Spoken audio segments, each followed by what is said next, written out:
Everyone, welcome to my channel physics by Neetu. आज हम class 12th का चैप्टर 6 इलेक्ट्रोमैग्नेटिक इंडक्शन के कुछ प्रीवियस ईयर्स के क्वेश्चंस डिस्कस करेंगे। इससे पहले सभी चैप्टर्स के हमने प्रीवियस ईयर्स के क्वेश्चन डिस्कस कर लिए हैं। आपको इस चैनल पर प्लेलिस्ट मिल जाएगी। प्लेलिस्ट का नेम है PYQ series class 12th physics. मैं इस वाली वीडियो के कमेंट सेक्शन एंड डिस्क्रिप्शन में भी उसका लिंक दे दूंगी उस सीरीज़ का। देखो, आज हम स्टार्ट कर रहे हैं चैप्टर 6। फर्स्ट क्वेश्चन ले रहे हैं, ये 2024 में आ चुका है क्वेश्चन। क्वेश्चन क्या है देखो, a circular loop A of radius capital R carries a current I. Another circular loop B of radius small r, और जिसका रेडियस कितना है कैपिटल R डिवाइडेड बाय 20 है, is placed concentrically in the plane of A. The magnetic flux linked with the loop B is proportional to. 4 option आपको given है। देखो, सबसे पहले क्वेश्चन अंडरस्टैंड करते हैं। क्वेश्चन में आपके पास एक लूप दे रखा है A, जिसका रेडियस कितना है कैपिटल R, और इसमें से करंट फ्लो कर रहा है। हमने इस तरह से करंट फ्लो करवाया हुआ है, ठीक है। आप ऐसे भी करवा सकते हो इस डायरेक्शन में, है ना। फॉर एग्जांपल करंट ऐसे फ्लो कर रहा है इसमें। दूसरा लूप है B, ठीक है। दोनों लूप क्या है, कॉन्सेंट्रिकली, मीन्स दोनों का सेंटर सेम है, ठीक है। तो यहाँ पे है सेंटर, दूसरा लूप यहाँ पे है। इसका रेडियस इसके कंपैरिजन में बहुत कम है। कितना है इसका, अगर कैपिटल R है तो इसका रेडियस कितना है B वाले लूप का, R/20 है। मीन्स इसके सेंटर पे ही है ऑलमोस्ट ये वाला लूप। Clear, okay. अब देखो ये क्या कह रहे हैं, अब यहाँ पे करंट फ्लो कर रहा है तो इसकी वजह से क्या होगा, मैग्नेटिक फील्ड प्रोड्यूस होगी इसके अराउंड, और वो मैग्नेटिक फील्ड फ्लक्स फील्ड जो है वो इसके साथ भी लिंक करेगी, है ना। तो इन्होंने कहा कितना मैग्नेटिक फ्लक्स जो है इसके साथ जो है लिंक कर रहा है, वो कैसे वेरी कर रहा है कैपिटल R के साथ। मीन्स हमें देखना है कि इस वाले लूप के साथ कितना मैग्नेटिक फ्लक्स लिंक कर रहा है, ये क्वेश्चन है। Clear, okay. तो सबसे पहले तो हमें पता होना चाहिए कि करंट कैरिंग लूप की वजह से सेंटर पे मैग्नेटिक फील्ड निकालने का फॉर्मूला क्या होता है ना। क्या वैल्यू होती है उसकी, क्या होती है देखो, magnetic field at the centre due to current carrying loop A की वजह से मैग्नेटिक फील्ड क्या प्रोड्यूस होगी सेंटर पे, है ना। बिकॉज ये सेंटर पे ही ले रहे हैं हम ये वाला सर्कल, बिकॉज इसका रेडियस कितना है, बहुत ही कम है इस वाले लूप का, ठीक है। तो ए वाले लूप की वजह से मैग्नेटिक फील्ड क्या निकलेगी, म्यू नॉट कैपिटल I, इसमें से करंट फ्लो कर रहा है I divided by 2R। R क्या है इसका, रेडियस कैपिटल R। अगर हम डायरेक्शन की बात करें, इसकी वजह से जो मैग्नेटिक फील्ड लग रही है सेंटर पे, उसकी डायरेक्शन कैसे फाइंड आउट करेंगे। देखो, दो तरीके होते हैं, आप अच्छे से अंडरस्टैंड कर लो। अभी हमने ऐसे बहुत सारे क्वेश्चंस करने हैं, ठीक है। फिर हम बार बार ये चीज़ डिस्कस नहीं करेंगे। देखो, लूप की वजह से हमने सेंटर पे देखनी है मैग्नेटिक फील्ड के डायरेक्शन, तो राइट हैंड थंब रूल का यूज़ करेंगे। थंब को प्लेस करते हैं करंट की डायरेक्शन में और फिंगर बताती है मैग्नेटिक फील्ड की डायरेक्शन। तो देखो सेंटर में मैग्नेटिक फील्ड, ये फिंगर्स कहाँ आ रही हैं, बाहर को, मीन्स आउटवर्ड डायरेक्शन होगी सेंटर पे मैग्नेटिक फील्ड की, ठीक है। या तो आप ऐसे फाइंड आउट कर लो, या सेकंड रूल है, देखो लूप के केस में वो काफ़ी इजी वाला है ना, हर जगह हम वही यूज़ करेंगे। उसमें क्या करना है, राइट हैंड की फिंगर्स हैं इनको प्लेस करते हैं हम करंट की डायरेक्शन में, तो करंट ऐसे फ्लो कर रहा है करंट की डायरेक्शन में। ये जो थंब है ये बताता है आपको मैग्नेटिक फील्ड की डायरेक्शन, ठीक है। तो देखो फिंगर्स ऐसे हैं करंट के डायरेक्शन में, और थंब बताएगा मैग्नेटिक फील्ड की डायरेक्शन। थंब कैसे पॉइंट कर रहा है, आउटवर्ड डायरेक्शन में, तो आउटवर्ड लगेगी यहाँ पे मैग्नेटिक फील्ड सेंटर पे। Clear, okay. अब हमें देखना है इस बी लूप के साथ कितना मैग्नेटिक फ्लक्स लिंक कर रहा है। So magnetic flux linked with loop B, उसको निकालने का फॉर्मूला क्या होता है, B A cos theta, where theta is the angle between magnetic field and area vector of a loop. इसका एरिया वेक्टर जो होगा, ये वाला जो लूप है, आपको पता है लूप का एरिया वेक्टर कैसे होता है, लूप का जो एरिया वेक्टर है उसकी डायरेक्शन कैसी होती है, परपेंडिकुलर टू दैट लूप, है ना। तो इस तरफ को होगी डायरेक्शन एरिया वेक्टर की, है ना। तो ए की तो होगी एरिया वेक्टर की ये वाली, है ना। और मैग्नेटिक फील्ड जो इस पे लग रही है इस वाले लूप की वजह से, उनके बीच का एंगल होता है ना थीटा, तो वो मैग्नेटिक फील्ड की डायरेक्शन भी कैसी है, आउटवर्ड ही है। तो एरिया वेक्टर, इस लूप का जो एरिया वेक्टर है और इस वाले लूप की वजह से जो मैग्नेटिक फील्ड लग रही है, दोनों के बीच में एंगल कितना हो रहा है, 0, दोनों सेम डायरेक्शन में है ना। तो यहाँ पे क्या आ जाएगा, देखो magnetic flux linked with loop B क्या होगा, इसकी वजह से जो मैग्नेटिक फील्ड लग रही थी बी ए, है ना, और एरिया किसका लेंगे हम, इसका, है ना, ए बी, और दोनों के बीच का एंगल कितना हो रहा है, 0, तो कॉस जीरो तो 1 हो गया। बी ए की वैल्यू हमने पुट की यहाँ पे, ये वाली, है ना। और एरिया निकालना हमने इस लूप का, वो क्या होता है, पाई आर स्क्वायर। पाई आर की वैल्यू आपको गिवन है कैपिटल R/20, आर स्क्वायर कर लिया, सॉल्व किया ये वाली चीज़, है ना। तो देखो जो मैग्नेटिक फ्लक्स है वो आर के साथ कैसे वेरी कर रहा है, सिंपली आर वेरी कर रहा है, अंडर रूट भी नहीं है, R3/2 भी नहीं है, आर स्क्वायर भी नहीं है, आर के साथ वेरी कर रहा है, means option A is correct. ये वाला इस तरह से आपको क्वेश्चन पूछा हुआ था। Clear, okay. अब देखो नेक्स्ट क्वेश्चन देखते हैं। A coil n number of turns हैं placed in a magnetic field B such that B is perpendicular to the plane of the coil. B changes with time as B naught cos 2 pi divided by capital T into T small t, where capital T is the time period. The magnitude of EMF induced in the coil will be maximum at 4 option आपको given है, इसमें भी आपको induced EMF की value find out करनी है। ठीक है, क्वेश्चन में आपको क्या गिवन है, एक कॉयल गिवन है। जैसे फॉर एग्जांपल मान लो ये वाली आपको कॉयल गिवन है, यहाँ पे इसकी नंबर ऑफ टर्न्स कितनी है, n नंबर ऑफ टर्न्स है। ठीक है, और जो मैग्नेटिक फील्ड लग रही है ना, वो कैसी लग रही है, परपेंडिकुलर डायरेक्शन में। मान लो कि जो मैग्नेटिक फील्ड है वो आउटवर्ड डायरेक्शन में लग रही है, डॉट मीन्स आउटवर्ड डायरेक्शन में लग रही है। ठीक है, इसके परपेंडिकुलर लग रही है ये वाली चीज। और ये जो मैग्नेटिक फील्ड है ना, ये टाइम के साथ चेंज हो रही है। देखो टाइम के साथ क्या हो रही है, मैग्नेटिक फील्ड चेंज हो रही है। अब मैग्नेटिक फील्ड चेंज हो रही है ना, तो जो इसके साथ जो मैग्नेटिक फील्ड लाइंस होंगी वो भी चेंज होगी। तो जो मैग्नेटिक फ्लक्स लिंक करेगा इस कॉइल के साथ वो भी चेंज होगा। तो चेंज इन मैग्नेटिक फ्लक्स की वजह से इस कॉइल में क्या इंड्यूस्ड हो जाएगी, ईएमएफ इंड्यूस्ड हो जाएगी। आपको उसकी वैल्यू कैलकुलेट करनी है। ठीक है, और उसकी वैल्यू हमें मैक्सिमम बतानी है कि कितने टाइम पे होगी। सबसे पहले तो हमें ईएमएफ इंड्यूस्ड जो इसमें हो रही है उसकी वैल्यू कैलकुलेट करनी है ना। तो वो कैसे कैसे हम फाइंड आउट करेंगे, सबसे पहले हम देखेंगे कितना फ्लक्स इस वाली कॉइल के साथ जो है वो अटैच हो रहा है।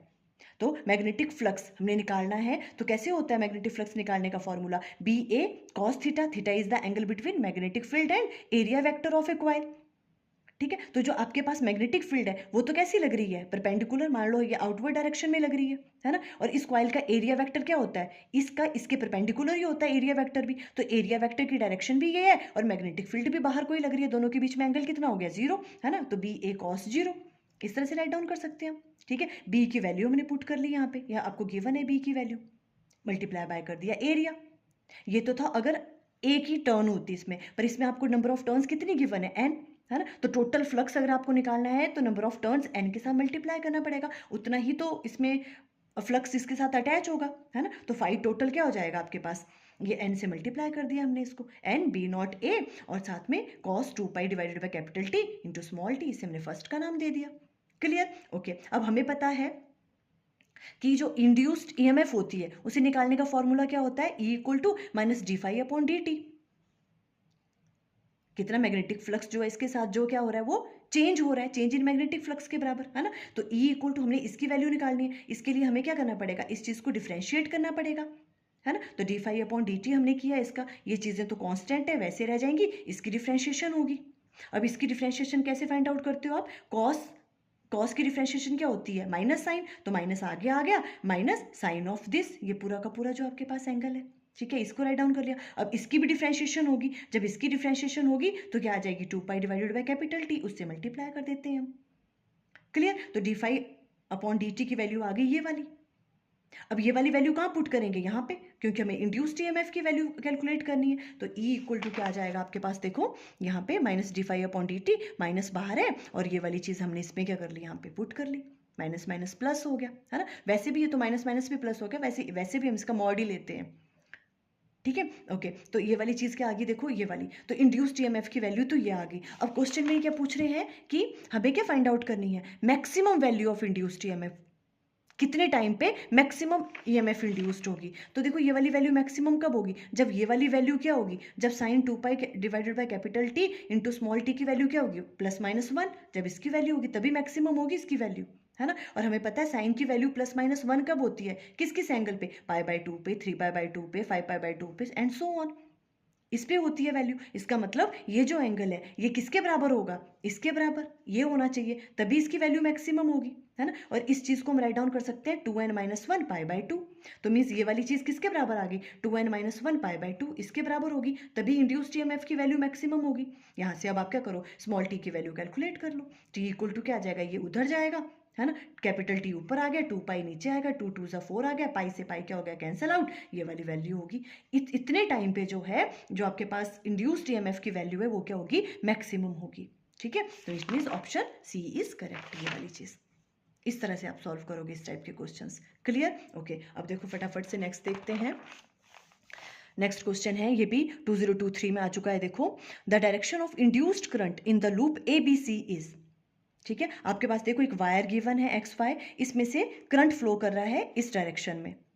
ठीक है, अब आपको इस लूप में बताना है कि जो इंड्यूस्ड करंट है उसकी डायरेक्शन क्या होगी, कैसे फ्लो करेगा इसमें से करंट। क्लियर? ओके। अब देखो, पहली बात तो आपको याद रखें, देखो 4 ऑप्शन इसमें गिवन है। इसमें कहा इन्होंने फर्स्ट ऑप्शन में अलोंग ए बी सी करेगा अगर आई डिक्रीज कर रहा होगा, अगर ए सी बी कर रहा है अगर इंक्रीज कर रहा है, और अलोंग ए बी सी कर रहा है अगर इंक्रीज कर रहा है, या तो अलोंग ए बी सी कर रहा है अगर आई कांस्टेंट है। तो देखो, पहली बात तो आपको पता है कि इसमें ईएमएफ तभी इंड्यूस्ड होगी जब क्या होगा, करंट की वैल्यू चेंज करेगी। करंट की वैल्यू चेंज करेगी तभी तो मैग्नेटिक फील्ड लाइंस की वैल्यू चेंज करेगी, और मैग्नेटिक फ्लक्स लिंक करेगा वो चेंज होगा, है ना। ईएमएफ तभी इंड्यूस्ड होती है जब मैग्नेटिक फ्लक्स किसी कॉइल के साथ क्या कर रहा है, चेंज हो रहा हो। और चेंज कब करेगा, जब करंट की वैल्यू चेंज करेगी। या तो करंट इंक्रीज करना चाहिए, या तो करंट क्या करना चाहिए, इस वायर में डिक्रीज करना चाहिए, तभी यहाँ पे ईएमएफ इंड्यूस्ड होगी। ये वाली बात क्लियर है? ओके। तो देखो, इस वाली चीज से ये वाली चीज तो क्लियर है कि ये ऑप्शन इनकरेक्ट है। देखो, आई कांस्टेंट है, आई कांस्टेंट होने का मतलब कि करंट ना इंक्रीज कर रहा है ना डिक्रीज कर रहा है। उस वाले केस में तो क्या होगा, मैग्नेटिक फ्लक्स जो इसके साथ लिंक करेगा वो चेंज ही नहीं होगा, और चेंज इन मैग्नेटिक फ्लक्स की वैल्यू ही 0 है, तो क्या हो गया, ईएमएफ इंड्यूस्ड ही नहीं होगी इसमें। तो ये वाली ऑप्शन तो इनकरेक्ट है। करंट तो चेंज करना चाहिए। ठीक है, अब 2 ऑप्शन आपके पास आती हैं, या तो करंट इंक्रीज करेगा या तो करंट डिक्रीज करेगा, तभी यहाँ पे ईएमएफ इंड्यूस्ड हो सकती है। क्लियर? ओके। फर्स्ट हम केस ले रहे हैं, मान लो कि करंट अगर इंक्रीज कर रहा है, ठीक है, अगर करंट इसमें से इंक्रीज कर रहा है तो किस तरह से होगी इंड्यूस्ड करंट की डायरेक्शन, ठीक है, इस लूप में। तो देखो, अगर हम यहाँ पे देखें, पहले मैग्नेटिक फील्ड की डायरेक्शन इसकी वजह से क्या हो रही है, क्या कर रहे हैं हम, देखो थम प्लेस किया राइट हैंड का करंट की डायरेक्शन में, और फिंगर्स कैसे आ रही हैं, देखो बाहर, तो आउटवर्ड डायरेक्शन में लग रही है यहाँ पे मैग्नेटिक फील्ड। ठीक है, ओके। अब यहाँ पे जो ईएमएफ इंड्यूस्ड होगी, है ना, वो किसकी वजह से हो रही है, करंट इंक्रीज कर रहा है ना, करंट इंक्रीज कर रहा है, मीन्स जो भी आपके पास मैग्नेटिक फील्ड की वैल्यू है वो बाहर को आ रही है ना, है ना, मैग्नेटिक फील्ड लाइंस बाहर को आ रही है, तो मैग्नेटिक फील्ड बाहर को आ रही है और उसकी वैल्यू इंक्रीज हो रही है, उसकी वजह से यहाँ पे ईएमएफ इंड्यूस्ड हो रही है। ओके। अब हमें पता है बाय लेंज लॉ क्या होता है, जो भी इंड्यूस्ड करंट है उसकी डायरेक्शन इस तरह से होती है ना, कि वो क्या करे, जिसकी वजह से वो इंड्यूस्ड हुआ है उस वाले कॉज को क्या करे, वो अपोज करे।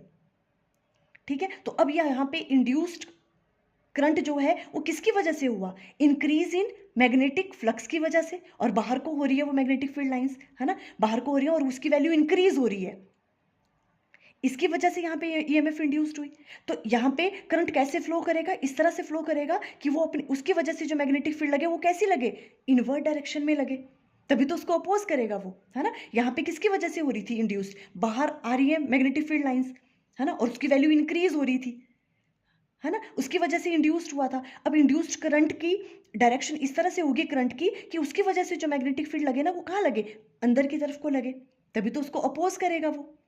ठीक है, तो अंदर को कैसे लगेगी, देखो अगर हमने अब मैग्नेटिक फील्ड की डायरेक्शन कैसे रखनी है इस लूप में, इनवर्ट डायरेक्शन में। ठीक है, तो मतलब ये थंब क्या कर रहा है, मैग्नेटिक फील्ड की डायरेक्शन को शो कर रहा है ना, इसलिए मैंने कहा ये वाला रूल आप याद रखना, ये अब ज़्यादा यूज़ होगा। देखो, ये मैग्नेटिक फील्ड अंदर को लग रही है तो करंट की डायरेक्शन करती है फिंगर्स शो, तो अंदर कैसे लगेंगी, जब ये फिंगर्स कैसे कर्ल हो रही है, देखो इस डायरेक्शन में, मीन्स किस डायरेक्शन में फ्लो करना चाहिए करंट, ए बी सी में, अगर करंट क्या कर रहा है यहाँ से इंक्रीज कर रहा है तो इस तरह से आप अंडरस्टैंड करोगे। तो अब देखो कौन सी ऑप्शन करेक्ट है, देखो अलोंग ए बी सी ऐसे फ्लो करना चाहिए जब करंट इसमें से क्या कर रहा है, इंक्रीज कर रहा है, इट मीन्स ये वाली ऑप्शन क्या है, करेक्ट है। क्लियर हुई ये वाली चीज़ आपको? ओके। अब देखो साथ में, इट मीन्स ये वाली तो ऑप्शन इनकरेक्ट हो गई, है ना, ए सी बी तो नहीं होगा, ऐसे होगा करंट अगर इंक्रीज कर रहा है करंट, ये तो वैसे ही गलत हो गई थी। अब देखो डिक्रीज वाला केस बहुत बच्चों को नहीं समझ आता है, ये कह रहे हैं अगर करंट डिक्रीज हो रहा होता तो इसमें से कैसी जो है वो करंट की डायरेक्शन होनी थी। देखो, अगर करंट डिक्रीज हो रहा है, ठीक है, तो देखो मैग्नेटिक फील्ड की डायरेक्शन तो बाहर को ही होगी, करंट तो फ्लो तो ऐसे ही कर रहा है ना, इस तरह से आउटवर्ड डायरेक्शन में। अब क्या हो रहा है, करंट धीरे धीरे कम हो रहा है। अब जो इंड्यूस्ड करंट इसमें आएगा वो किसकी वजह से हो रहा है, जो आपके पास मैग्नेटिक फ्लक्स लिंक कर रहा है उसकी वैल्यू कैसी हो रही है, कम हो रही है धीरे धीरे, पहले ज़्यादा थी बिकॉज करंट डिक्रीज हो रहा है, फिर धीरे धीरे ये जो बाहर को आ रही है ना मैग्नेटिक फील्ड लाइंस, ये कम हो रही हैं, इसकी वजह से इंड्यूस्ड हुआ है, कम हो रही है ये वाली वैल्यू, है ना। तो इसमें अब इसकी तो नेचर है ना, कि ये बाय लेंज लॉ कि ये क्या करता है, हमेशा इसको अपोज करता है ना। अब ये किसकी वजह से, जो इंड्यूस्ड करंट है वो किसकी वजह से हो रहा है, जो भी आपके पास मैग्नेटिक फील्ड लाइंस आ रही है ना बाहर को, उनकी वैल्यू क्या हो रही है, कम हो रही है, तो ये नहीं चाहेगा ऐसा हो, ये हमेशा इससे अपोजिट करता है। ठीक है, जो बाहर को मैग्नेटिक फील्ड लाइंस आ रही है ना उसकी वैल्यू क्या हो रही है, कम हो रही है, उसकी वजह से इंड्यूस्ड हुआ है ये, तो ये इस वाली वैल्यू को कम नहीं होने देगा, ये क्या करेगा कि इसकी वैल्यू इंक्रीज हो, बिकॉज ये हमेशा क्या करता है, अपोजिट करता है। जो भी लूप में करंट फ्लो करता है ना, वो हमेशा क्या करता है, उसके अपोजिट काम करता है। उसको अपने में इस तरह से करंट फ्लो करवाना है कि वो क्या करे, इसको अपोज करे। अब बाहर को जो मैग्नेटिक फील्ड लाइंस आ रही थी वो कम हो रही थी, उसकी वजह से इंड्यूस्ड हुआ इसमें करंट। तो ये क्या करेगा कि वो उस मैग्नेटिक फील्ड को क्या करेगा, कम नहीं होने देगा। वो चाहेगा कि वो मैग्नेटिक फील्ड जो बाहर को आ रही थी ना, उसकी वैल्यू और बढ़े, तभी तो उसको अपोज करेगा, है ना। तो क्या करेगा, ये चाहेगा कि इसमें भी करंट ऐसे इसमें फ्लो करे कि उसकी वजह से जो मैग्नेटिक फील्ड लगे वो कहाँ लगे, बाहर को ही लगे। ये कम हो रहा था पर इसको कम नहीं होने देना चाह रहा है, तो ये क्या करेगा कि मैं ऐसे करंट इसमें फ्लो करवाऊंगा कि मेरी वजह से जो मैग्नेटिक फील्ड प्रोड्यूस होगी वो भी कैसी लगे, बाहर को ही लगे। ठीक है, तो बाहर को कब लगेगी, जब कैसे, देखो करंट कैसे फ्लो करेगा, इस तरह से। यह देखो करंट ऐसे फ्लो करेगा, तभी तो मैग्नेटिक फील्ड इस लूप की वजह से बाहर को लगेगी, है ना। तो कैसे करंट फ्लो करना चाहिए फिर इसमें, इस तरह से, इस तरह से, है ना, इस तरह से। ए सी बी, अगर करंट कैसे कर रहा है, डिक्रीज, तो ए सी बी होना चाहिए, पर यहाँ पर तो ए बी सी है ना। बट कैसे होना चाहिए, अगर करंट डिक्रीज हो रहा होता तो डायरेक्शन ये होनी थी लूप की, ए सी बी। तो ये भी इनकरेक्ट ऑप्शन है। क्लियर हो गया आई थिंक आपको ये वाला क्वेश्चन, है ना। तो ऑप्शन डी करेक्ट है इसमें। Clear, okay. अब नेक्स्ट देखते हैं, देखो A square shaped coil of side 10 centimeter having 100 turn is placed perpendicular to a magnetic field which is increasing at 1 Tesla per second. The induced EMF in the coil is, 4 option आपको given है। देखो question में आपके पास इस तरह से coil given है, coil की आपको साइड गिवन है 10 सेंटीमीटर, ठीक है। 10 सेंटीमीटर को मीटर में चेंज कर लेंगे तो क्या आएगा, 10 इंटू 10⁻⁻² मीटर। अब क्या कर रहे हैं, इसको प्लेस किया हुआ है और इसके 100 नंबर ऑफ टर्न्स है, मींस कैपिटल एन की वैल्यू कितनी है, 100 टर्न्स है इसकी, ठीक है। इसको मैग्नेटिक फील्ड में प्लेस किया हुआ है जो परपेंडिकुलर है इसकी, ठीक है। ये मैग्नेटिक फील्ड हमने शो की हुई है, आउटवर्ड डायरेक्शन में लग रही है, परपेंडिकुलर लग रही है इसके, ठीक है, ये वाली। अब ये जो मैग्नेटिक फील्ड है ये क्या कह रहे हैं, ये इंक्रीज हो रही है। देखो the magnetic field which is increasing at 1 Tesla पर सेकेंड, मीन्स dB/dt की वैल्यू आपको 1 गिवन है। जो मैग्नेटिक फील्ड है वो क्या कर रही है, इंक्रीज कर रही है। तो अब देखो मैग्नेटिक फील्ड अगर इंक्रीज कर रही है तो मीन्स मैग्नेटिक फ्लक्स लिंक जो करेगा इसके साथ वो उसकी वैल्यू चेंज करेगी, तो कॉइल में क्या इंड्यूस्ड हो जाएगी, ईएमएफ इंड्यूस्ड हो जाएगी, उसकी वैल्यू आपको कैलकुलेट करनी है। क्लियर, देखो ऐसे वाले क्वेश्चंस कैसे करने हैं, हमें पता है ई की वैल्यू क्या होती है, -d∅/dt, ये वाली चीज़ आपको याद रखनी है। तो इसके लिए पहले सबसे पहले क्या होना चाहिए, हमें देखना है कितना फ्लक्स इसके साथ लिंक कर रहा है। तो magnetic flux through square coil, square coil है ये वाली, ठीक है, ओके। तो फाई की वैल्यू क्या होती है, BA cos theta, theta is the angle between magnetic field and area vector. Magnetic field कैसी लग रही है, बाहर की डायरेक्शन में, है ना। और इस कॉइल का एरिया वेक्टर भी क्या होता है, परपेंडिकुलर टू दैट एरिया, वो भी बाहर को होगा, दोनों के बीच में एंगल 0, तो BA आ जाएगा, BA cos 0 इज 1, तो BA आ गया, ठीक है। ये तो है अगर 1 नंबर ऑफ टर्न होगी, अगर n नंबर ऑफ टर्न्स हैं और यहाँ पे तो दिए रखी है वैल्यू, बल्कि n की वैल्यू कितनी है, 100 टर्न्स, है ना, तो 100 से मल्टीप्लाई कर देंगे, उतना total number of flux, total flux attach होगा इसके साथ। तो फाई की वैल्यू क्या आ जाएगी, 100 नंबर ऑफ टर्न्स है, ठीक है, इसलिए मल्टीप्लाई किया B × A, ये ठीक है, आपको पता लग गया, ओके। अब मैग्नेटिक फ्लक्स की वैल्यू क्या हो रही है, चेंज हो रही है ना, ये आपको गिवन है। मैग्नेटिक फ्लक्स की वैल्यू, जो मैग्नेटिक फील्ड है, मैग्नेटिक फील्ड की वैल्यू चेंज हो रही है, इट मीन्स मैग्नेटिक फ्लक्स की वैल्यू भी चेंज हो रही है, ठीक है। तो ईएमएफ इंड्यूस्ड होगी इसमें और उसकी वैल्यू क्या होगी, E = -d∅/dt, इसका मॉड लेते हैं हम ये, ठीक है, d∅/dt। अब फाई की वैल्यू तो ये वाली है आपके पास, ठीक है। तो यहाँ पर क्या आ जाएगा, 100, और आपके पास एरिया तो वैसे ही रहेगा, area dB/dt, because magnetic field क्या कर रही है, चेंज कर रही है ना, तो dB/dt, और इसकी वैल्यू भी आपको गिवन है कितनी, 1। तो ये वाली वैल्यू आप 1 पुट करोगे और एरिया अब आपको फाइंड आउट करना है, इसका एरिया, एरिया क्या हो जाएगा स्क्वायर का, लेंथ इंटू ब्रेड्थ, है ना। यहाँ से देखो एरिया, लेंथ कितनी थी इसकी, 10 × 10⁻⁻² हमने मीटर में की थी, इसका स्क्वायर कर लिया हमने, है ना। तो ये आ जाएगा यहाँ पे सॉल्व करके 1 × 10⁻⁻²। तो एरिया की वैल्यू पुट की, बस सारी वैल्यूज पुट की, ईएमएफ इंड्यूस्ड की वैल्यू आपके पास 1 वोल्ट आ गई, means option D is correct. इस तरह से कर लोगे वाला क्वेश्चन। क्लियर, इजी था।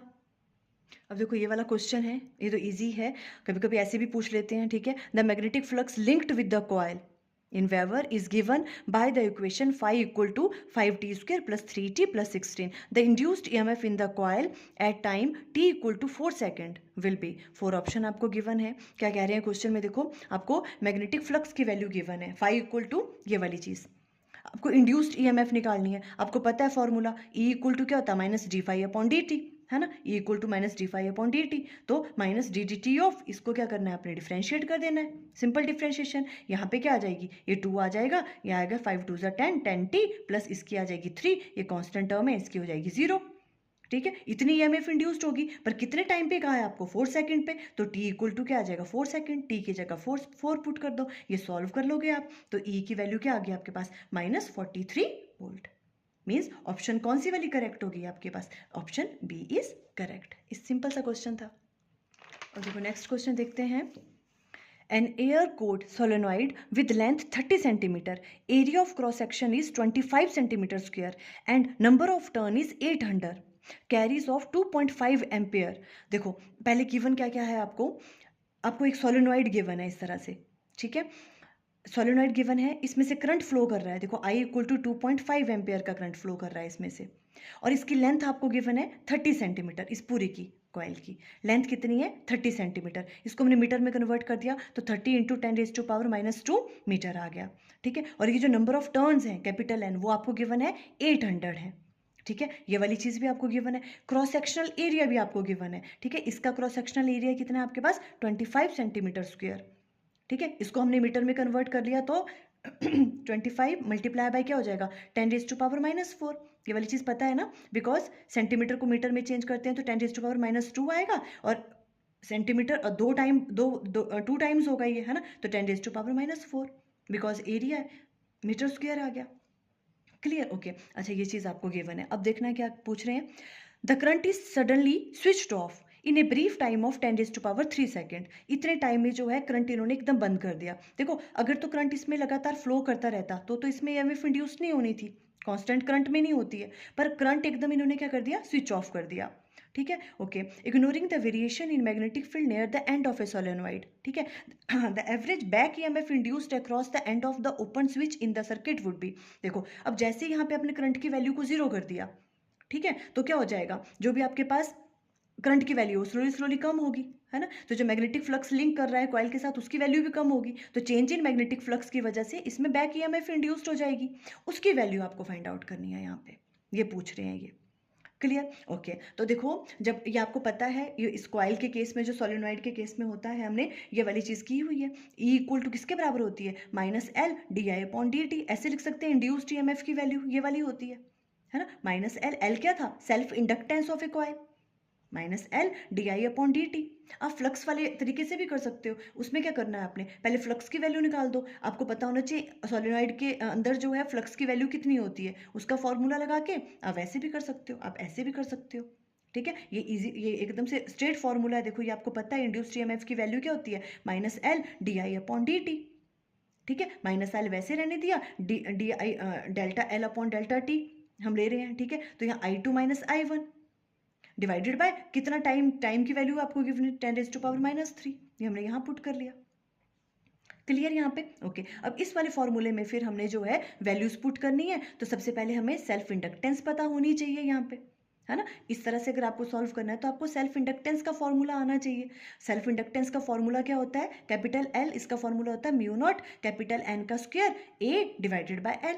ये सारी वैल्यूज आपको गिवन है, देखो आप L की वैल्यू कैलकुलेट कर सकते हो इजीली। μ0 की वैल्यू क्या होगी, देखो μ0 की वैल्यू होती है 4 पाई इंटू 10⁻⁷। ये वाली वैल्यू पुट की, N आपको दे रखा था 800, 800 multiply by 800 multiply by area of cross section भी आपको गिवन था, सेंटीमीटर में था, हमने मीटर में भी कन्वर्ट कर लिया था, 25 इंटू 10⁻⁴ डिवाइडेड बाय लेंथ आपको गिवन थी 30 सेंटीमीटर, मीटर में आ गई 30 इंटू 10⁻²। ठीक है, ये सिंपल सी कैलकुलेशन है। देखो ये चीज़ आप खुद देख लेना यहाँ पे, ठीक है, इसको जूम करके आराम से ये कैलकुलेट करके आपके पास जो है L की वैल्यू ये वाली आ गई यहाँ पे 64 divided by 3 pi into 10⁻⁴ Henry ले लेना। ठीक है, ओके। अब ये वाली वैल्यू कहाँ पुट करेंगे हम, इस वाले में, हमें इंड्यूस्ड ईएमएफ निकालना है ना, इक्वल टू ये माइनस साइन L की वैल्यू ये वाली पुट करी, और यहाँ पे चेंज इन करंट। ठीक है, तो I2 - I1, I2 बाद में तो करंट 0 हो गया था, है ना, 0 हो गया था और पहले करंट कितना था 2.5, तो माइनस यहाँ पे है 2.5 डिवाइडेड बाय कितने टाइम के लिए किया था 10⁻³ बस ये सॉल्व किया हमने। यहाँ पे सॉल्व करने के बाद यहाँ से इंड्यूस्ड ईएमएफ की वैल्यू आ गई 16.74, means option D is correct. इस तरह से करोगे आप अगर ऐसा कोई क्वेश्चन आता है। क्लियर? ओके, नेक्स्ट देखते हैं।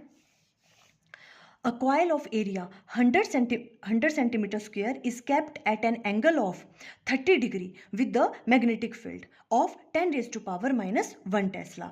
The magnetic field होगा, the magnetic field is reduced, magnetic field होगा यहाँ,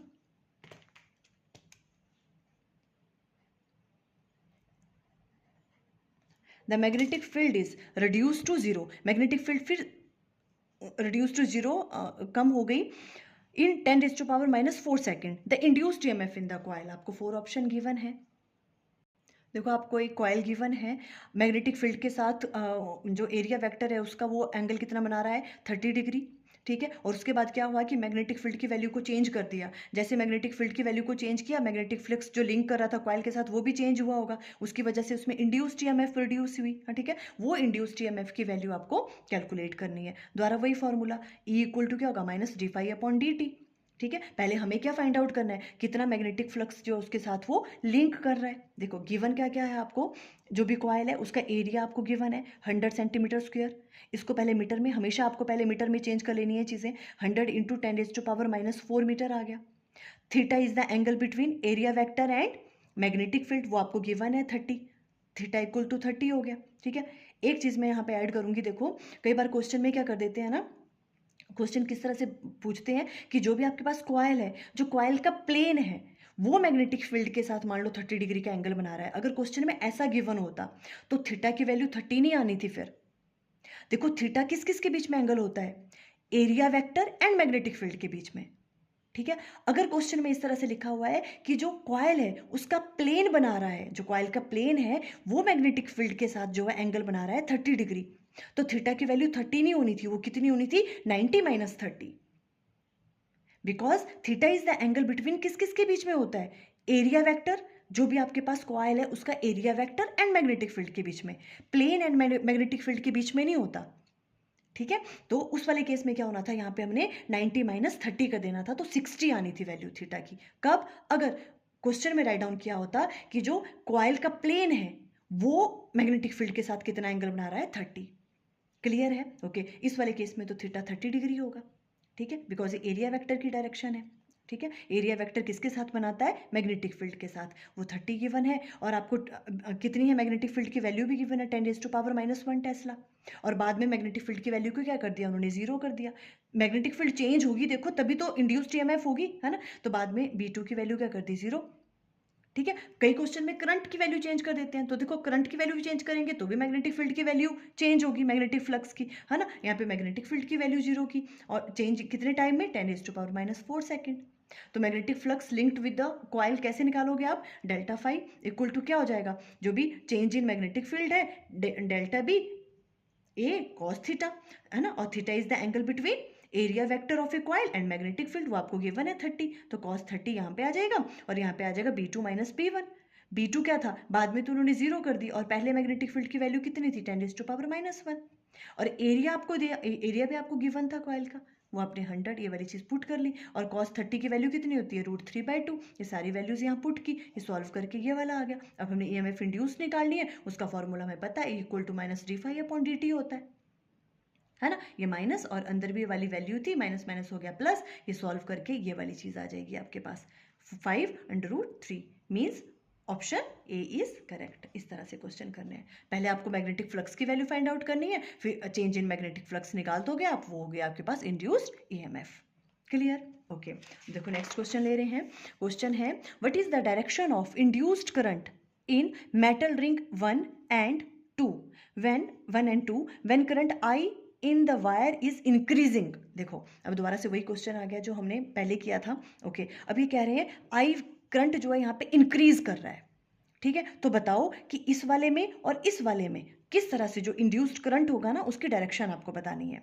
ओके, तो देखो सबसे पहले हम इस वाले की बात करते हैं। देखो करंट इंक्रीज कर रहा है इस तरफ को, पहले तो देखते हैं कि इसकी वजह से मैग्नेटिक फील्ड कहाँ लग रही है इसमें, ठीक है, देखो करंट के डायरेक्शन में थंब को प्लेस किया और देखो ये मैग्नेटिक फील्ड कहाँ आ रही है, बाहर, तो मीन्स मैग्नेटिक फील्ड की डायरेक्शन कैसी है यहाँ पे, आउटवर्ड है। ठीक है, अब देखो आउटवर्ड डायरेक्शन में लग रही है ये वाली, है ना, तो बाय लेंज लॉ इसमें से कैसे करंट फ्लो करेगा, इस तरह से करेगा कि वो उसको अपोज करे, बिकॉज बाहर को आ रही है और इंक्रीज हो रही थी, है ना, तो इस तरह से यहाँ पे करंट फ्लो करेगा कि इसकी वजह से जो मैग्नेटिक फील्ड लगे वो कैसे लगे, डाउनवर्ड डायरेक्शन में लगे, तभी तो उसको अपोज करेगा वो, है ना, ये बाहर को आ रही थी, देखो इसकी वजह से मैग्नेटिक फील्ड, उसकी वजह से यहाँ पे इंड्यूस्ड हुई है ईएमएफ, है ना, तो अब करंट कैसे फ्लो करवाना है कि उसकी वजह से जो मैग्नेटिक फील्ड लगे वो कैसे लगे, अंदर की डायरेक्शन में लगे।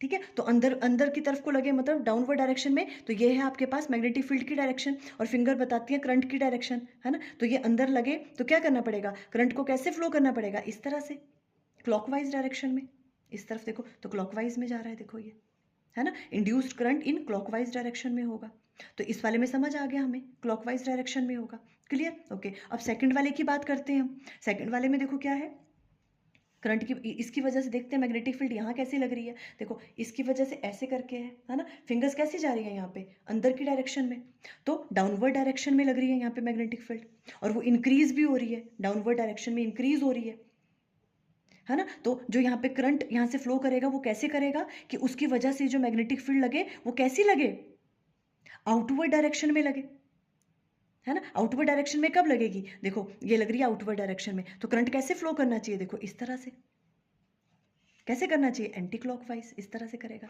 देखो एंटी क्लॉकवाइज करेगा इसमें, तो इसमें क्लॉकवाइज करेगा और इसमें कैसे करेगा, एंटी क्लॉकवाइज करेगा, क्लियर ये वाला क्वेश्चन, ओके। देखो ये वाला क्वेश्चन थोड़ा अच्छे से अंडरस्टैंड करना आपने, क्वेश्चन है a long straight current carrying wire passes normally through a center of circular loop. A long straight current carrying wire passes normally through the center of circular loop. एक circular loop है, उसके अंदर से इस तरह से एक करंट कैरिंग वायर जा रही है, ठीक है, ये सर्कुलर लूप है, करंट कैरिंग वायर इस तरह से पास कर रही है।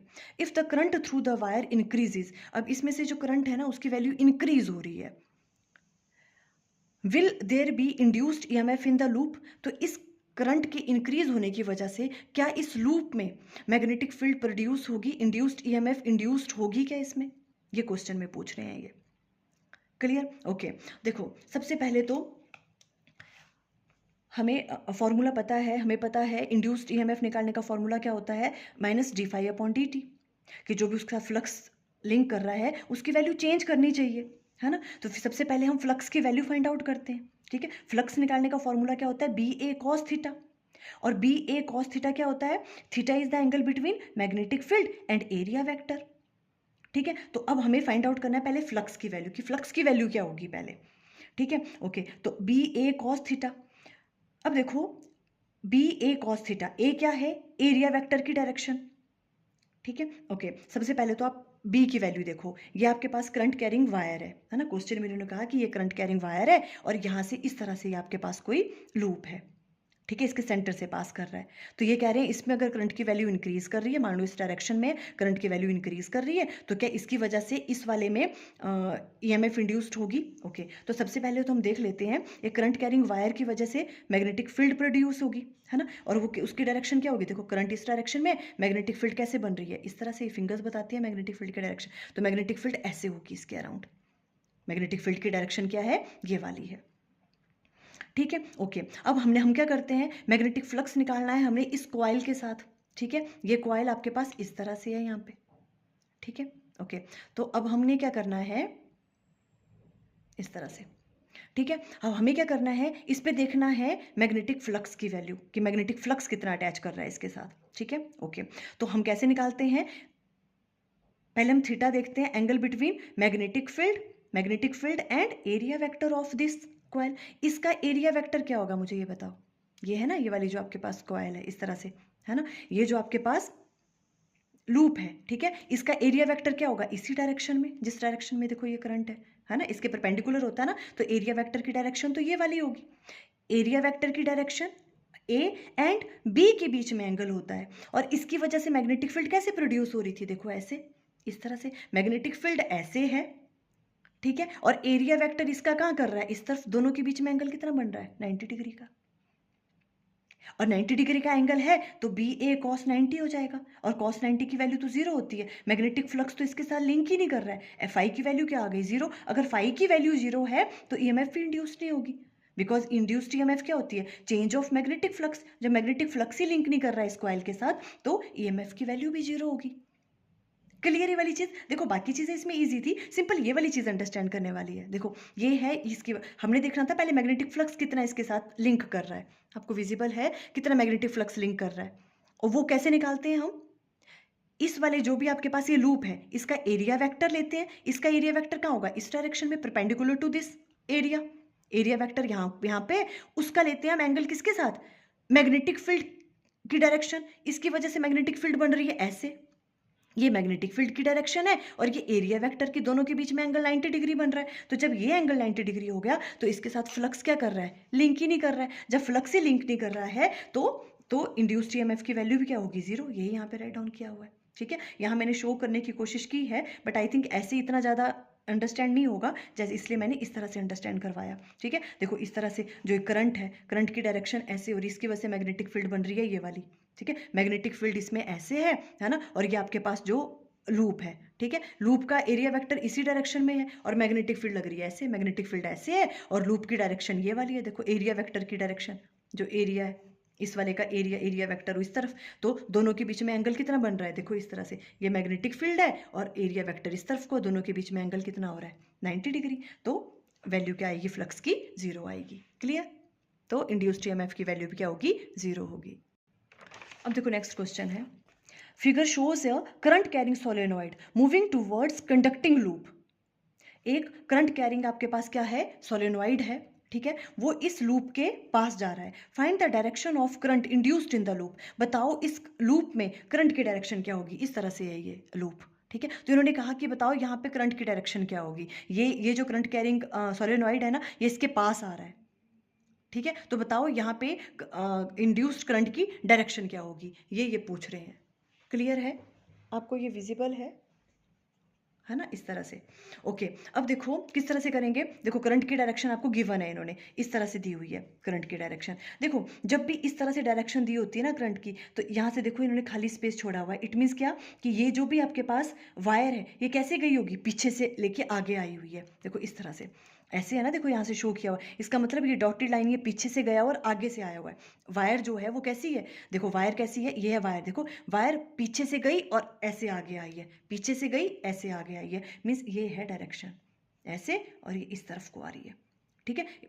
ध्यान से सुन लो, वायर कैसी है, देखो ऐसे पीछे से लेके आगे को आई है, इस तरह से ऐसे करंट फ्लो कर रहा है इस वाले में, ठीक है। सबसे पहले आप देखो कि इस तरफ को नॉर्थ पोल बन रहा है इसका कि साउथ पोल बन रहा है।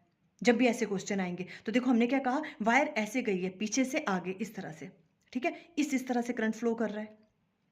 तो ये कौन सी वाली डायरेक्शन है, इस तरह से फ्लो कर रहा है, मीन्स एंटी क्लॉकवाइज। यहाँ से देखोगे तो करंट कैसे फ्लो कर रहा है, ये एंटी क्लॉकवाइज हो रहा है। देखो ऐसे करके एंटी क्लॉकवाइज हो तो कौन सा पोल बनता है, नॉर्थ पोल। इट मीन्स यहाँ पर क्या है आपके पास, ये नॉर्थ पोल बना है, इसका मतलब क्लियर। इस तरफ नॉर्थ पोल है, अब ये नॉर्थ पोल इसके नज़दीक जा रहा है, ठीक है, नज़दीक जा रहा है। तो अब मैग्नेटिक फील्ड इसके साथ अटैच करेंगी, मैग्नेटिक फ्लक्स जो इसका लिंक करेगा, है ना, वो चेंज हो रहा है, इंक्रीज हो रहा है वो इस तरफ को, है ना। तो इसमें कैसे करंट फ्लो करेगा कि ये, ताकि ये इसको अपोज करे।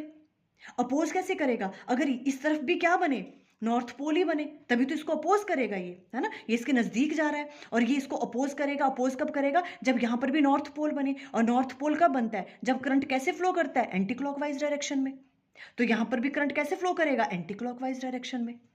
तो देखो एंटी क्लॉकवाइज डायरेक्शन में करंट फ्लो करेगा इसमें। इस तरह से आप आंसर करोगे कि जो लूप है उसमें क्या होगा, जो भी आपके पास लूप है उसमें क्या नॉर्थ पोल बनना चाहिए, और वो इसका मतलब क्या है कि करंट कैसे करेगा, एंटी क्लॉकवाइज डायरेक्शन में मूव करेगा। आप ऐसे राइट डाउन भी कर सकते हो। देखो first of all we have to figure out the north and south pole of a current carrying solenoid. आपने देखना है, आपने देखा कि इस तरफ क्या बन रहा है आपके पास, नॉर्थ बन रहा है ना, और ये इधर को जा रहा है, ये इसको अपोज करेगा। अपोज कब करेगा, अगर यहाँ से करंट कैसा फ्लो करे, एंटी क्लॉकवाइज डायरेक्शन में। यहाँ भी नॉर्थ पोल बनना चाहिए, इस साइड, इस लूप के इस साइड भी नॉर्थ पोल बनना चाहिए। और वो कब बनेगा, जब करंट कैसे फ्लो करेगा, एंटी क्लॉकवाइज डायरेक्शन में। It means north polarity of a solenoid moving towards the loop, है ना। So to stop the motion of a solenoid current will induced in the loop in anti clockwise direction. तो answer होगा anti clockwise direction में current जो है इसमें वो flow करेगा। क्लियर? ओके, नेक्स्ट देखते हैं क्वेश्चन क्या है। देखो नेक्स्ट क्वेश्चन है, डायरेक्शन के काफ़ी क्वेश्चंस हैं। देखो, the electric current flowing in a wire in the direction B to A is decreasing. B to A current flow कर रहा है और डिक्रीज कर रहा है करंट इस डायरेक्शन में। Find out the direction of the induced current in the metallic loop kept near the wire as shown in figure. ऐसा क्वेश्चन भी हमने पहले कर लिया, दोबारा देख लो एक बार। B से A की तरफ करंट जा रहा है और उसकी वैल्यू कम हो रही है। देखो ये चीज़ बहुत इंपॉर्टेंट है कि करंट की वैल्यू कम हो रही है या इंक्रीज हो रही है, बढ़ रही है या ज़्यादा कम हो रही है। ठीक है, ये वाली वैल्यू, ये वाली चीज़ बहुत ध्यान देना आपने इस चीज़ का। ठीक है, देखो क्या बोल रहे हैं, इधर को है करंट फ्लो कर रहा है पर उसकी वैल्यू क्या हो रही है, कम हो रही है। अब बताओ कि जो करंट है वो इंड्यूस्ड करंट वो कैसे फ्लो करेगा। देखो सबसे पहले करंट इस डायरेक्शन में फ्लो कर रहा है तो मैग्नेटिक फील्ड कैसी लग रही है इसकी वजह से, करंट के डायरेक्शन में रखा थंब, मैग्नेटिक फील्ड कैसी लग रही है, डाउनवर्ड डायरेक्शन में, इसमें डाउनवर्ड डायरेक्शन में। ठीक है, तो अब इसमें इंड्यूस्ड ईएमएफ प्रोड्यूस हो रही है किसकी वजह से, बिकॉज जो भी आपके पास मैग्नेटिक फील्ड है, जो मैग्नेटिक फ्लक्स इसके साथ लिंक कर रहा है, उसकी वैल्यू क्या हो रही है, कम। पहले ज़्यादा था अंदर की डायरेक्शन में ही, ठीक है, पहले ज़्यादा था फिर धीरे धीरे कम होना स्टार्ट हुआ। जैसे कम होना स्टार्ट हुआ ना, वैसे इसमें इंड्यूस्ड ईएमएफ इंड्यूस्ड हुई। ठीक है, अब क्या करना है, देखो अब यहाँ पे हमने करंट की ऐसी डायरेक्शन रखनी है कि उसकी वजह से क्या हो, जिसकी वजह से ये प्रोड्यूस हो रहा है, इंड्यूस्ड हुई है ना, उसको वो अपोज करे। किसकी वजह से इंड्यूस्ड हुई यहाँ पे ईएमएफ, क्योंकि जो मैग्नेटिक फ्लक्स लिंक कर रहा है उसके साथ, उसकी वैल्यू कैसी हो रही है, कम हो रही है ना। पहले ज़्यादा था फिर धीरे धीरे कम हो रहा है, मीन अंदर की डायरेक्शन में जो मैग्नेटिक फील्ड लाइंस जा रही है उसकी वैल्यू क्या हो रही है, कम हो रही है। तो ये हमेशा उसको क्या करेगा, अपोज। तो अपोज कैसे करेगा, उसको कम नहीं होने देगा। ठीक है, वो ये कम होना चाह रहा है, ये कम हो रहा है पर ये इसको कम नहीं होने देगा। और वो कैसे करेगा, ये तभी करेगा कि इसकी वजह से जो ऐसा करंट फ्लो करवाएगा इसमें कि उसकी वजह से जो मैग्नेटिक फील्ड प्रोड्यूस हो वो भी कहाँ हो, अंदर की तरफ को ही लगे, तभी तो उसको अपोज करेगा ना वो। बहुत सारे बच्चे क्या सोचते हैं ना कि इस तरफ को हो रहा था चेंज इन मैग्नेटिक फील्ड, तो मैग्नेटिक फील्ड क्या लग रही है, अंदर को लग रही है, तो ये कैसे अपोज करेगा इसको कि मैग्नेटिक फील्ड जो है बाहर को लगनी चाहिए। ऐसा नहीं है ना। देखो वो तभी तो मैंने कहा इंक्रीजिंग और डिक्रीजिंग वाली चीज़ ना बहुत आपने ध्यान देना है, क्योंकि इस केस में क्या हो रहा है, इंक्रीज नहीं हो रहा करंट इस तरफ को। अगर इंक्रीज हो रहा होता ना तो इससे अपोजिट चलना था उसने, बिकॉज बढ़ने की वजह से हो रहा था। जब ये ऐसे अंदर को जा रही है ना, उसके बढ़ने की वजह से होना था वो जो ईएमएफ इंड्यूस्ड हो रही थी, पर यहाँ पर तो ऐसा नहीं है ना। ये क्या बोल रहे हैं कि इधर को करंट फ्लो कर रहा है पर उसकी वैल्यू क्या हो रही है, कम हो रही है। मीन्स अंदर को मैग्नेटिक फ्लक्स की वैल्यू, मैग्नेटिक फील्ड की वैल्यू है पर उसकी वैल्यू क्या हो रही है, कम हो रही है। तो मैग्नेटिक फ्लक्स की वैल्यू क्या हो रही है, कम हो रही है। ये नहीं चाहता है कि मैग्नेटिक फ्लक्स की वैल्यू कम हो, अंदर को मैग्नेटिक फील्ड लाइंस की वैल्यू कम हो। तो वो कैसे करेगा, अगर इसी डायरेक्शन में ये अपना मैग्नेटिक फील्ड को प्रोड्यूस करे, इस तरह से करंट अपने में इंड्यूस करवाए कि उसकी वजह से जो मैग्नेटिक फील्ड लगे वो कहाँ लगे, अंदर को ही लगे। और अंदर को ही कब लगेगी, जब करंट ऐसे फ्लो करेगा, कैसे, क्लॉकवाइज डायरेक्शन में, तभी मैग्नेटिक फील्ड अंदर को लगेगी, है ना। तो यहाँ पे कैसे करेगा, क्लॉकवाइज डायरेक्शन में करेगा। क्लियर हुआ क्यों, है ना। तो आपने इस तरह से इसका आंसर करना है। देखो यहाँ पे अंडरस्टैंड करवा दिया है मैंने, आप पढ़ लेना ये। बिकॉज इस वाले केस में मैग्नेटिक फ्लक्स की वैल्यू कम हो रही थी अंदर को, ठीक है, कम हो रही थी करंट की वैल्यू, क्योंकि कम हो रही है, डिक्रीज कर रहा है वो, इंक्रीज नहीं कर रहा है। इंक्रीज कर रहा होता ना तब अपोजिट होनी थी, इसमें जो करंट की डायरेक्शन है उसकी वजह से मैग्नेटिक फील्ड भी क्या होनी थी, इससे अपोजिट आनी थी ऊपर को। पर यहाँ पर क्या हो रहा है कि जो इंड्यूस्ड करंट इसमें प्रोड्यूस हुआ वो किसकी वजह से हुआ, मैग्नेटिक फील्ड की वैल्यू कम होने की वजह से, मैग्नेटिक फ्लक्स कम हो रहा है अंदर को, तो ये कम नहीं होने देगा उसको। ये क्या चाहेगा, ये हमेशा उससे अपोजिट करता है। कम हो रहा है तो ये क्या करेगा, इस तरह से अपने में करंट इंड्यूस्ड करेगा, फ्लो करवाएगा कि उसकी वजह से जो मैग्नेटिक फील्ड लगे ना वो भी कहाँ लगे, अंदर को ही लगे। क्यों, ये कम नहीं होने देगा उसको, ये क्या करेगा, उस चीज़ को बढ़ाएगा। और बढ़ाएगा कैसे, अगर मैग्नेटिक फील्ड कहाँ लगे उसकी वजह से, जो उसमें करंट फ्लो कर रहा है, मैग्नेटिक फील्ड कहाँ लगे, अंदर को ही लगे। और अंदर को कब लगेगी मैग्नेटिक फील्ड, जब ये करंट कैसे फ्लो करेगा, क्लॉकवाइज डायरेक्शन में फ्लो करेगा, इस तरह से, by Lenz law. Clear, okay. Next question है, the closed loop PQRS of wire is moved into a uniform magnetic field at right angle to the plane of the paper as shown in the figure. Predict the direction of induced current in the loop. देखो जो आपके पास magnetic field है वो ऐसे लग रही है, downward direction में, क्रॉस मीन्स डाउनवर्ड डायरेक्शन में लग रही है मैग्नेटिक फील्ड, ठीक है। अब ये आपके पास कॉइल है कोई PQRS, ये इस डायरेक्शन में मूव कर रही है, तो अब आपको बताना है कि इसमें करंट किस तरह से फ्लो करेगा। इंड्यूस्ड करंट होगा इसमें, क्योंकि इसके साथ चेंज इन पहले मैग्नेटिक फ्लक्स की वैल्यू कैसी थी, कम थी, धीरे धीरे वो अंदर जा रहा है। चेंज इन मैग्नेटिक फ्लक्स क्या हो रहा है, इंक्रीज हो रहा है, ज़्यादा मैग्नेटिक फ्लक्स लिंक करेगा इसके साथ। चेंज इन मैग्नेटिक फ्लक्स की वजह से इसमें ईएमएफ इंड्यूस्ड होगी। ये कह रहे हैं उस जो ईएमएफ इंड्यूस्ड होगी उसकी वजह से कैसे करंट फ्लो करेगा इसमें, वो आपको बताना है। ठीक है, तो देखो अब देखो ये अंदर जा रहा है स्लोली स्लोली, है ना, तो मैग्नेटिक फ्लक्स की वैल्यू क्या हो रही है, इंक्रीज हो रही है ना, और मैग्नेटिक फील्ड कहाँ लग रही है, डाउनवर्ड डायरेक्शन में, है ना, डाउनवर्ड डायरेक्शन में मैग्नेटिक फील्ड लग रही है और उसकी वैल्यू क्या हो रही है, इंक्रीज हो रही है। तो बाय लेंज लॉ इसमें करंट ऐसे फ्लो करेगा कि इसको अपोज करे, है ना। अब देखो मैग्नेटिक फ्लक्स के बढ़ने की वजह से, इंक्रीज होने की वजह से इसमें ईएमएफ इंड्यूस्ड हो रही है, और मैग्नेटिक फील्ड कहाँ को लग रही है, अंदर की डायरेक्शन में, उसके बढ़ने की वजह से यहाँ पे ईएमएफ इंड्यूस्ड हो रही है। तो इसमें इस तरह से करंट फ्लो करेगा कि इसकी वजह से जो मैग्नेटिक फील्ड लगे वो कहाँ लगे, आउटवर्ड डायरेक्शन में लगे, इसके अपोजिट लगे। मैग्नेटिक फील्ड इनवर्ड लग रही है और उसकी वजह से, और इसमें करंट कैसे फ्लो कर होना चाहिए कि उसकी वजह से जो मैग्नेटिक फील्ड है वो कैसी लगे, बाहर को लगे, तभी तो अपोज करेगा वो उसको, है ना। तो बाहर को कैसे होगा, देखो ये कॉइल है, कॉइल की तरफ देखो इस तरह से ऐसे ये करंट ऐसे फ्लो करेगा, तो ये आउटवर्ड, ये आपको मैग्नेटिक फील्ड की डायरेक्शन बताता है। हमें बाहर को चाहिए मैग्नेटिक फील्ड की डायरेक्शन, है ना। तो इंड्यूस्ड करंट जो है वो कैसे फ्लो करेगा, इस तरह से देखो, means Q P S R, इस तरह से फ्लो करेगा, तभी तो इसको अपोज करेगा वो, है ना, बिकॉज अंदर की तरफ को इंक्रीज हो रहा था, है ना, मैग्नेटिक फील्ड अंदर को लग रही थी, है ना। तो ये कैसे इसको अपोज करेगा कि इसकी वजह से जो मैग्नेटिक फील्ड लगे वो कैसी लगे, आउटवर्ड डायरेक्शन में लगे, और वो कब लगेगी, जब करंट कैसे फ्लो करेगा, इस तरह से क्लॉकवाइज में, क्यू पी एस आर, इस तरह से करेगा मूव। क्लियर। देखो नेक्स्ट क्वेश्चन है, सिंपल सा है। If both the number of turns and core length of an inductor is doubled keeping other factors constant then its self inductance will be. 4 option आपको given है। क्या कहा इन्होंने, देखो किसका मीन्स इंडक्टेंस की बात कर रहे हैं, तो आपको इंडक्टेंस का फॉर्मूला यूज करना है। We know inductance, self inductance का फॉर्मूला क्या होता है, L equal to mu naught capital N क्या होता है, number of turns N square divided by L into area, उसका क्रॉस सेक्शनल एरिया। इससे हमने फर्स्ट का नाम दे दिया। अब इन्होंने क्या क्या कहा डबल करने को, देखो नंबर ऑफ टर्न्स भी डबल करनी है और जो लेंथ है उसकी वैल्यू भी डबल कर दो, बाकी सब कांस्टेंट है। ठीक है, तो एल डैश की वैल्यू क्या आ जाएगी, म्यू नॉट, एन की जगह आ जाएगा 2n का whole square divided by L की जगह अपने लेंथ भी डबल कर दी इंटू एरिया। इसे हम कैसे राइट डाउन कर सकते हैं, देखो यहाँ पे आ जाएगा 2 2 ज़ा 4 एन स्क्वायर, और यहाँ पे आ जाएगा 2 से एक चीज़ कैंसिल, तो 2 बच जाएगा यहाँ पे। ठीक है, सॉल्व कर लेना है इसको, तो ये आ जाएगा 2 और अंदर आ जाएगा mu naught n square divided by L into a, इसको सेकंड का नाम दे दो। तो देखो एल डैश इक्वल टू किसके बराबर आ गया, 2 टाइम्स ऑफ ये वाली वैल्यू कौन सी है, एल, तो एल डैश किसके बराबर आ गया, 2l के बराबर, मीन्स डबल हो गया वो, है ना। तो जो भी आपके पास सेल्फ इंडक्टेंस होगी न्यू वाली, वो कैसी हो जाएगी, डबल हो जाएगी। अगर हम उसकी क्या कर दें, नंबर ऑफ टर्न्स भी डबल कर दें और लेंथ भी डबल कर दें, it means option B is correct. इस तरह से आंसर करोगे। तो देखो इस तरह से आज हमने चैप्टर 6 इलेक्ट्रोमैग्नेटिक इंडक्शन के भी प्रीवियस ईयर्स के क्वेश्चंस डिस्कस कर लिए।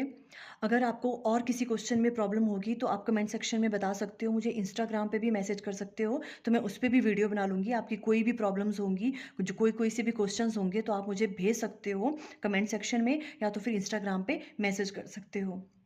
आई थिंक ये वाले सारे क्वेश्चंस आपको क्लियर हो गए। Okay, thank you.